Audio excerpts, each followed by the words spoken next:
G'day Barra fans. Welcome Coyote fans. Same K-member stand I used for my yellow GT Coyote swap. That is a UPR pushrod motor K-member. And in other words, one that goes in a 95 and back to 80 to 79.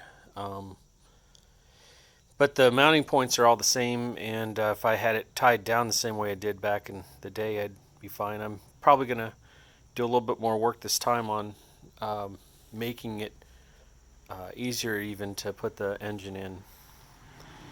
I have some ideas about using the front bolt hole with a piece of plate underneath here sticking up. So that'll let me position the front bolt hole, and then whenever that's right, I'll bolt the K-member in from the back and lower the whole assembly out from underneath it. So car is pretty much as you might have seen it last time if you've been tracking my videos based on time. Still have to do the work there. Got my steel. You can go and buy an expensive frame augmentation kit. Those two pieces of steel there were something like 35, 40 bucks. And I got excess too. So I went to a local steel provider, bought it. And that between that plate and that tubular steel, which is pretty good stuff, was 60 bucks, 65 bucks, something like that. So I'm about a week out from getting my engine, and I'm thrilled. Just getting my ducks in a row because between fuel system, which is what you see going together here. Hopefully there's not that many spider webs in it. I'm going to blast it out before I'm done anyway. And retaining Hickey, which works now. Ta-da! You can even take it all the way down to where it's locked. But you can see that's going to work. It's going to hold that pump in place right where it used to be in a 94 to 97. There's no idea why they, well, I know why. When they went to a vapor return, they kind of lost their minds. Anyways, going to keep the original hat in it, using it just for a sending unit only, and plug up the wiring in the pump hole. 10 a.m. feed, 8 a.m. feed, 6 a.m. return.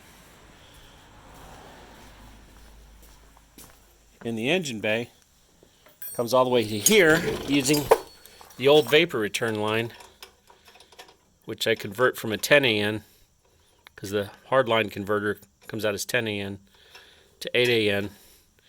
And the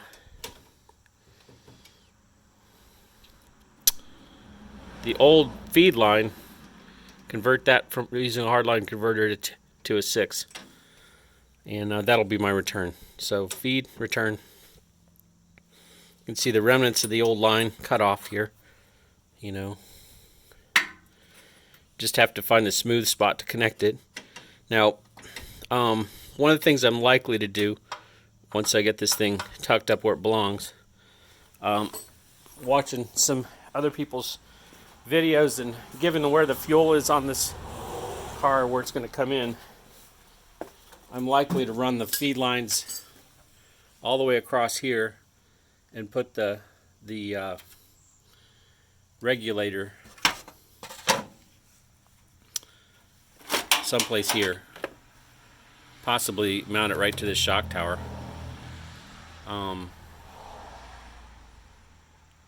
Well, no, I'm not going to be able to do that. The brake master cylinder is missing from this car right now. Maybe mount it right over here on this side of the thing. Come out with fuel to the engine here. Reason being that, for one, I want to be able to easily adjust and see the fuel pressure. So we'll just see when we get everything tucked. That connector's not going to be there anymore. It's against NHRA regulations or somebody's regulations to mount it on a firewall from what I've read. So I'll mount it somewhere else. Anyways, that's the fuel system where we're at with it. I've got all the line bought, and I've got everything I need to start making fuel line. I've got my regulator from Jegs. Yay. You know, everything needed to make the fuel system is in this box. This is similar to the lines of bullcrap you'll read on the web about everything you need to make your Coyote run is in this box. Yeah, and your degree from electrical engineering school and everything else is probably in there too. Anyways, back to this K-member stand. Engine's going to sit there. Going to put my old Mustang floor jack right there. That way I can adjust the angle of the transmission. So what you do is you tip this car back, roll the engine in underneath, probably right there. That's what I did with the Coyote. And then it slides back into place. You test fit it, make sure everything looks good. When it's all good and you've done your final test fit, you bolt it up. Hook all the wiring and connectors up for the last time and drive away. Ha! Yeah, it'll be a little bit of more video between now and then. But anyways, in the meantime, it's nice to have some way to easily fit your engine, because working in the engine bay with the engine in it sucks, and working on the engine with the engine in the engine bay, it could suck too. So having the ability to pull it in and out without a whole lot of effort is really huge. What I see a lot of guys do is they get the engine in and then they're just, man, you know, crunch time, they're trying to get everything done, they're spending a whole lot of time that they could just spend with everything sort of pulled out and out of the way.